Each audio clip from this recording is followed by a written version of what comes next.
Greetings, everyone. Welcome to the African Exodus show. I'm your host, Tierney Cherie, here to you with a new video. Before we get started with today's segment, I want to remind you all, if you have not already, please do add yourself to my Telegram channel. Telegram is an app that I use to update people on videos that I post, so that's a way we can stay connected outside of YouTube. Today, we're going to talk about land. Land being an important asset at resisting the world that exists in the world to come. Land being the central nexus by which you can actually provide for yourself and provide for your family without any help from the overarching structures that you live under, that land. So we're going to talk about land, how to get land, and how you can actually compare getting land in the West versus getting land in the continent or other places that are not so centralized, so other places in the global South. Before we get started, though, I want to read through this quote by Malcolm X. He said, "Look at the American Revolution in 1776. That revolution was for what? For land. Why did they want land? Independence. How was it carried out? Bloodshed. Number one, it was based on land, the basis of independence. And the only way they could get it was bloodshed. The French Revolution, what was it based on? The landless against the landlords. What was it for? Land. How did they get it? Bloodshed. Was no love lost, was no compromise, was no negotiation." Tell that to the black bourgeoisie in America. No love lost, no compromise, no negotiation. I'm telling you, you don't know what a revolution is. Because when you find out what it is, you'll get back in the alley and you'll get out of the way. The Russian Revolution, what was it based on? Land. The landless against the landlord. Of all our studies, history is the best qualified to research or to reward our research. When you see that you've got problems, all you have to do is examine the historic methods used all over the world by others who have problems similar to yours. And once you see how they got theirs straight, then you know how to get yours straight. There's been a revolution, a black revolution, going on in Africa. In Kenya, the Mau Mau were revolutionaries. They were the ones who made the word uhuru, Kenyan word for freedom.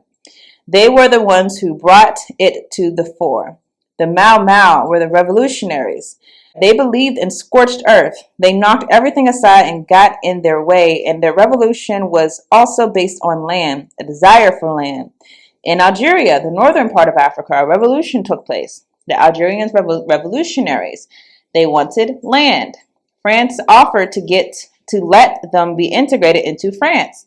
They told France, to hell with France. They wanted some land, not some French land. They engaged in a bloody battle. So I cite these various revolutions, brothers and sisters, to show you, you don't have a peaceful revolution. You don't have a turn the other cheek revolution. There's no such thing as a nonviolent revolution. The only kind of revolution that's nonviolent is the Negro Revolution. The only revolution based on loving your enemy is the Negro Revolution. The only revolution in which the goal is a desegregated lounge counter, a desegregated theater, a desegregated park, and a desegregated public toilet. You can sit down and right next to white folks on the toilet. That's no revolution. Revolution is based on land. Land is the basis of all independence. Land is the basis of freedom, justice, and equality. What was Malcolm trying to tell us, or trying to get us to realize? You have two choices. You either integrate in with the system that you're living under, or you resist it. And resistance is not based off of capitulation. It's not based off of getting a law through different political institutions so that you can say, we passed the law. It's not what it's about. It's about land. It's about the power to be autonomous. Land is independence. Did you catch that very early on? Land is independence. If you don't have land, you're going to have a very, very, very hard time being independent. I would say it's almost impossible to be truly independent from the state absent land. Now, I'm not for everyone just, hey, just buy anything, put yourself in debt. We're going to talk about land in America versus land in places like Africa. Because a big problem is you can buy land in America. I used to own a house in America, right? But the problem is I didn't really own that house. Some of us might own houses. I didn't own that house.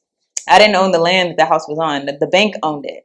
The bank was the one that I had to pay. Whenever I was ready to sell the house, I might have gotten something out of it, but who took it away? The bank. They are the ones that still own title to that house. I only had a mortgage on a property. So if you want to be technical, none of us, unless you actually bought your house and paid it off, unless you bought it outright, none of you own any land. And the same thing is a hurdle to us if you think about trying to accumulate farmland. Unless you have the money to buy it outright, you might have a mortgage on the land, a lien on the land, but you don't own the land. And that's a really big problem if you're thinking about the world that we're entering into, a world where the economies control us, control our destiny. And the banks, the same banks that are in cahoots with the deep state, they are the ones that own the title to your house. Think about it. So if the banks want you to do something, what do? They are the ones that own your house. They could easily put extra requirements on you being able to stay in the house that you supposedly live in. It could easily change the narrative and the language. What do we see happen in COVID-19 pandemic? We saw a lot of so-called regulations or so-called entities putting forth these regulations in order to encourage vaccination. But ultimately, it became forced in many situations. That was not a one and done. That was something to test the waters. How far can we push people? When can we make them do things that go outside of their interest? And trust me, it has been pushed very much from that debacle of a pandemic. And so here we are today talking about land and why it's necessary for your independence. So what we'll talk about is we're going to talk about buying land in Africa. I'm actually going to do an interview coming up right now with my husband. He went through the entire process of buying land in Africa. Now, you might say, I don't have money for that. There's a lot of reasons why you might want to still consider or try to organize with people, even if you don't even plan on leaving the United States, like let's say for anytime soon or just period. You might want to plan with people, plan in communal settings, ways to accumulate land, because there's going to be a time where that's going to be impossible, I do believe. And while that doesn't mean that they can't take it away from you, I'd much rather have the documentation now to back up my claim to a certain area than be in a situation where I'm seeing that these people control everything and I can't get access to those things and I can't provide for my community and my people. You know, you don't want to think defensively, you want to think offensively. So we're going to talk about that. We're going to talk about some of the ways you can go about it, some of the ways you can organize, communally to try to get some type of assurance.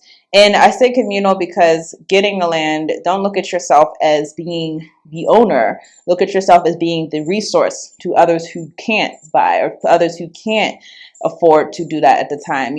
Some people want to just do things for yourself. Think about being a resource to your people, both at home and both in the continent, who don't have access to land, because the land situation is very bloody here. It's very unfair even to the locals. And so we're going to talk about that some more.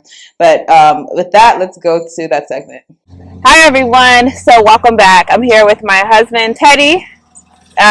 This is the person who brought me to Africa. So I wanted him to do this interview because Teddy really has been the one who has been overseeing the building process for our home.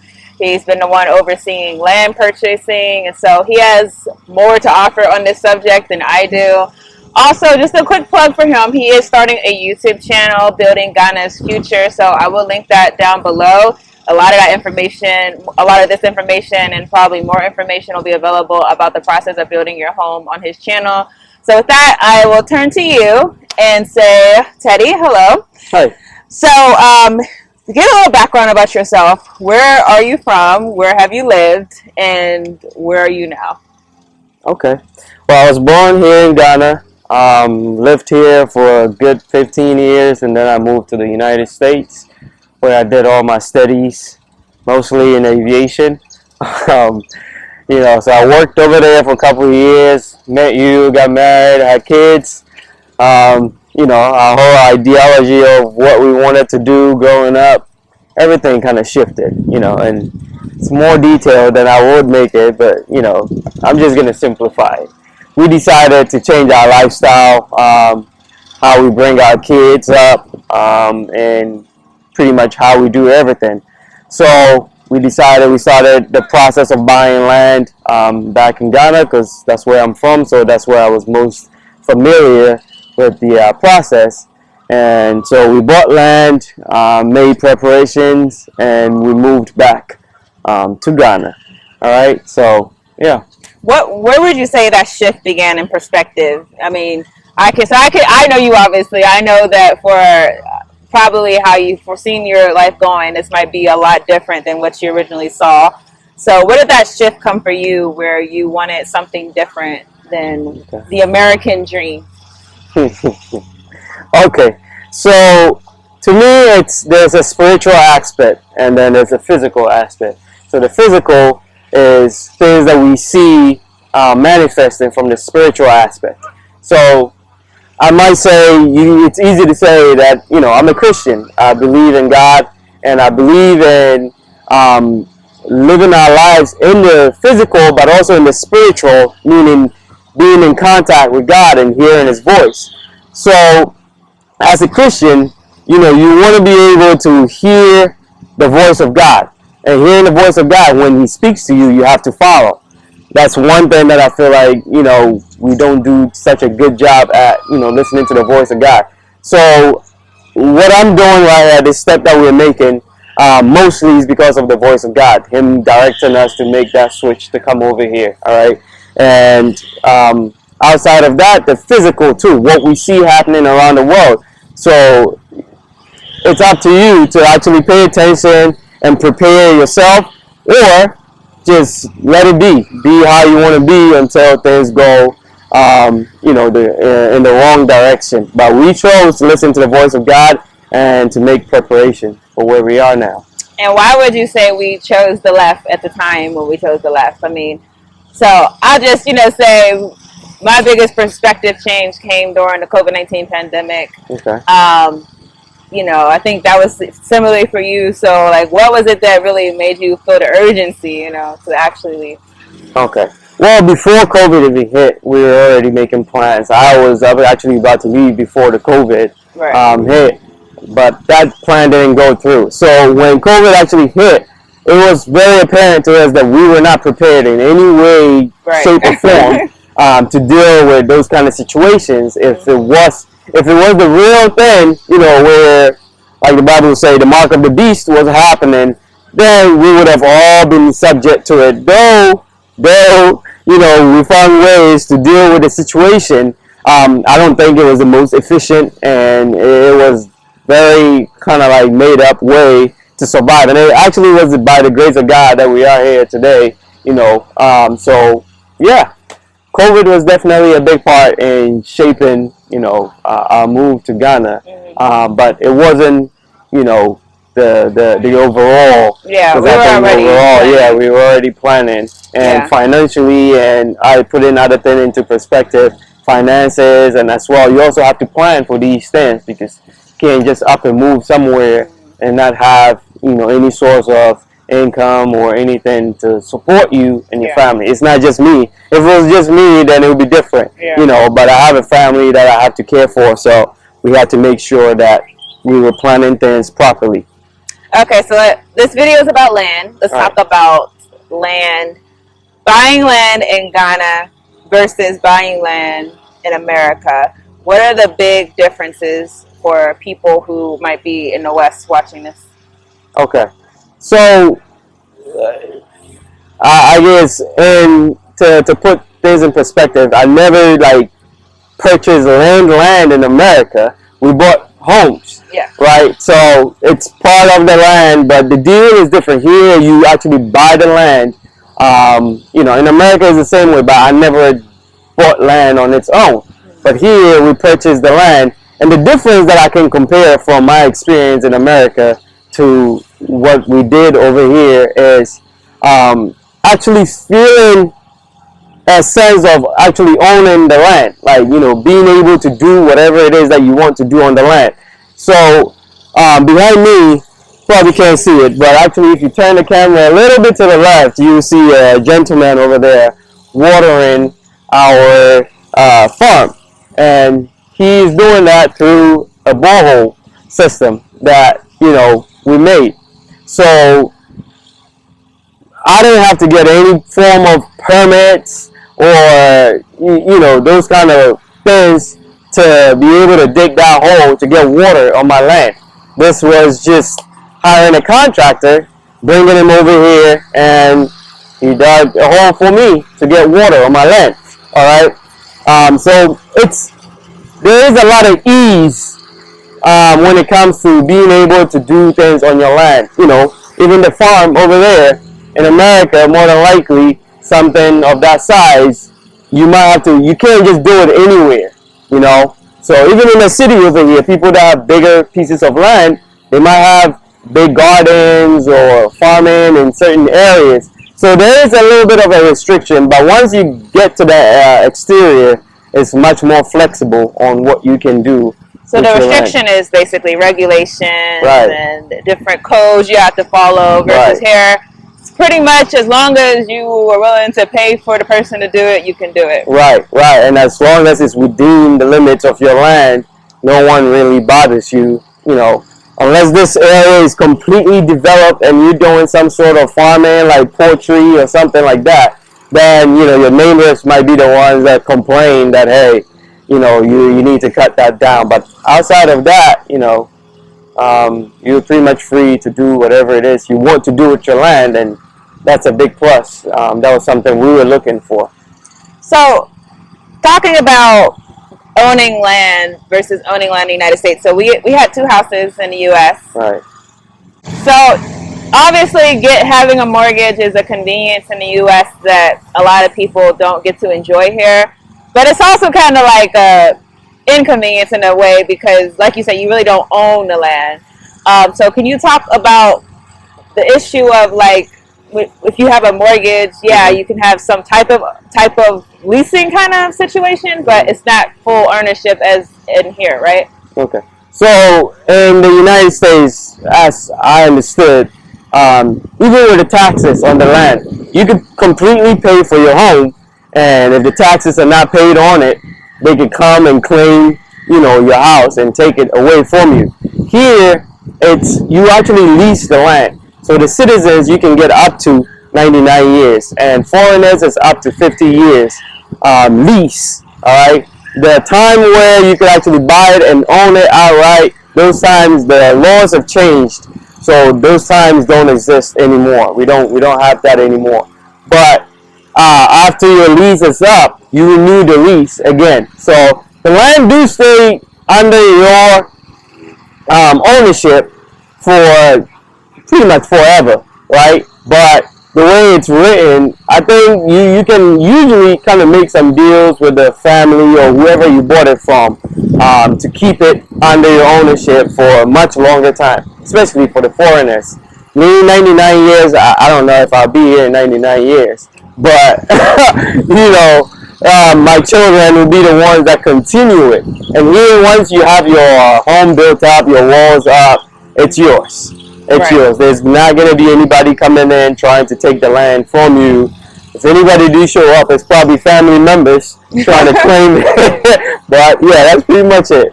So how do you avoid getting scammed? That's something that I hear a lot about from people. They basically rushed and went to Africa and didn't maybe wasn't there presently. Or some people do come in person and get scammed. So what is the best way for people watching this to avoid the biggest hurdles as far as being scammed inside of Africa? All right. I mean, one advice that I can give is don't rush the process. All right. I know a lot of things in Africa, in Ghana specifically, move very slow. The process is very slow. But in my own experience, usually the sellers, when they're scamming you, they have a way of letting you feel like you're getting a great deal and that you're going to lose out if you don't capture the deal as soon as possible. All right. So for example, you might go look for a piece of land by the beach, right? And you know when you see it, you know it's beautiful. You know it looks great. And so the approach they'll give you is, oh, there's a lot of people looking at this piece of land. There's a lot of interest.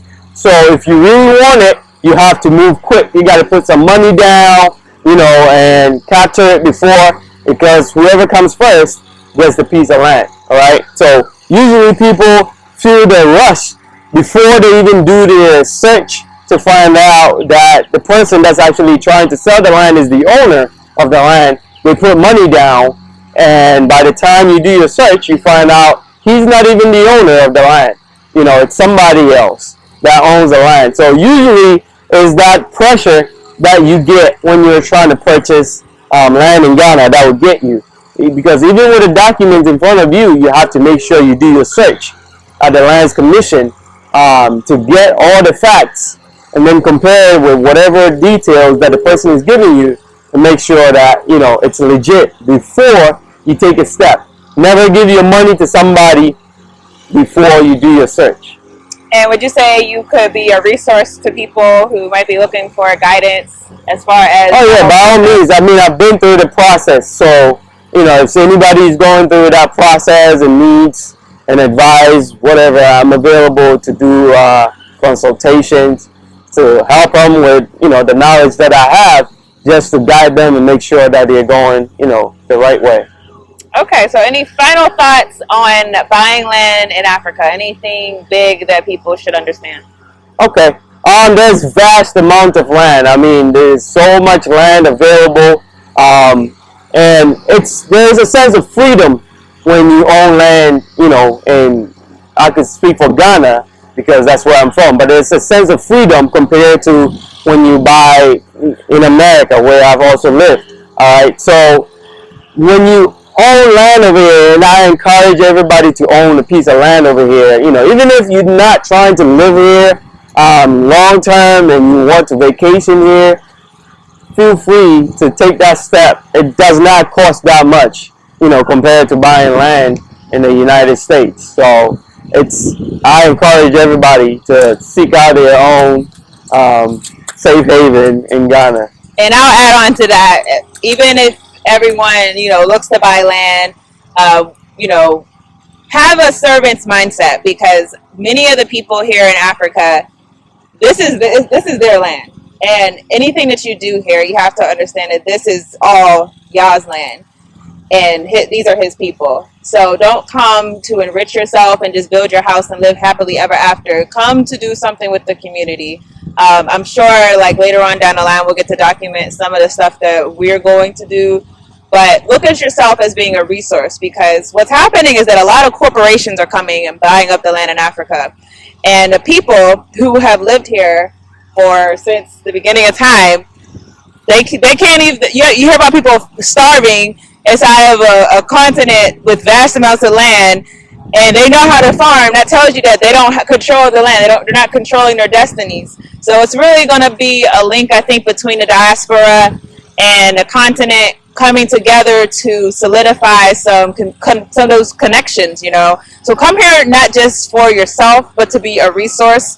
Understanding that you have to be very wise and cunning, because some people look at you and you're from the outside and they're like, oh, how can I get up on you, or how can I, you know, get some money?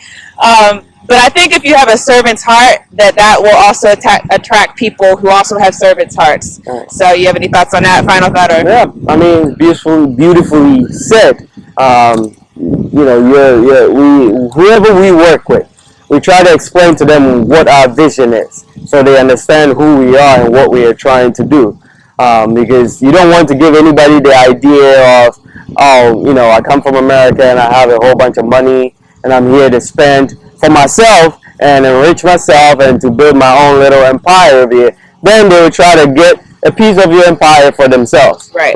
So, you know, once they understand what your vision is and how you're here to build and to help other people around you, I think you'll be in luck to find a lot of people that are willing to help because they want to be part of what you're doing and sharing your vision to build Africa, you know, set up a better future for Africa and the people, you know, in it.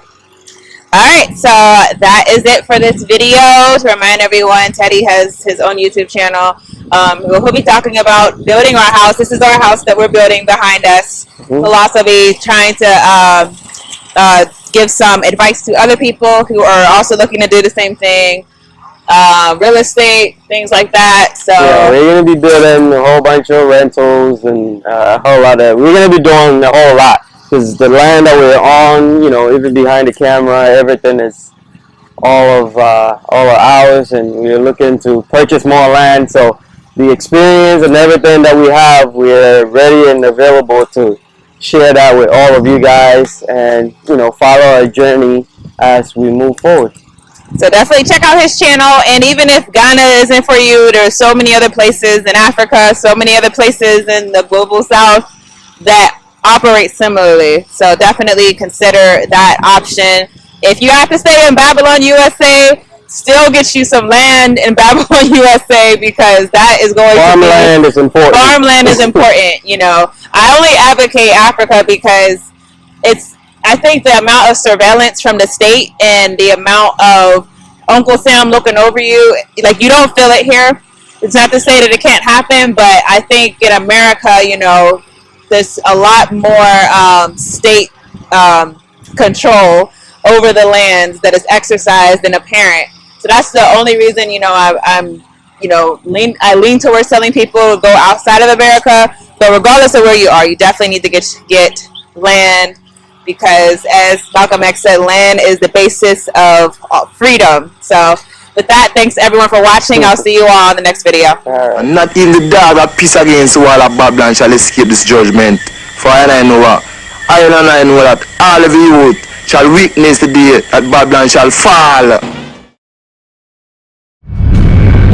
Did you know that the prophetic dream that Nebuchadnezzar had in Daniel chapter 2 could have potential implications for us today? The dream featured a huge statue of a man whose splendor was excellent and its form was awesome. The head of the statue was of gold, its chest and arms of silver, its belly and thighs of bronze, its legs of iron, and its feet partly of iron and partly of clay. Each section represented a kingdom, and the head of gold was one of those kingdoms of Babylon, ruled by Nebuchadnezzar himself.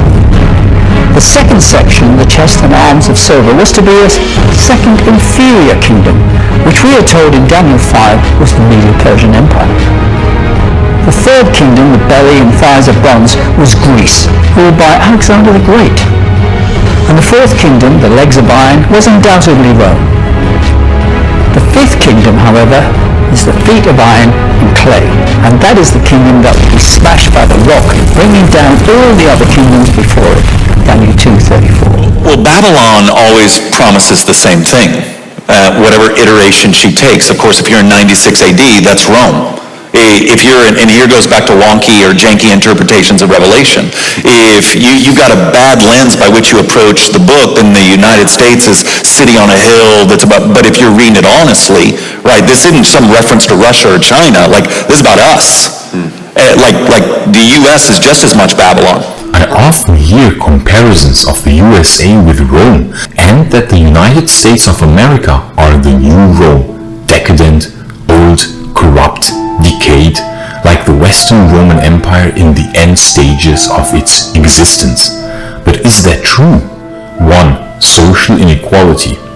A feature that the United States shares with the late Roman Empire is a very large gap between rich and poor.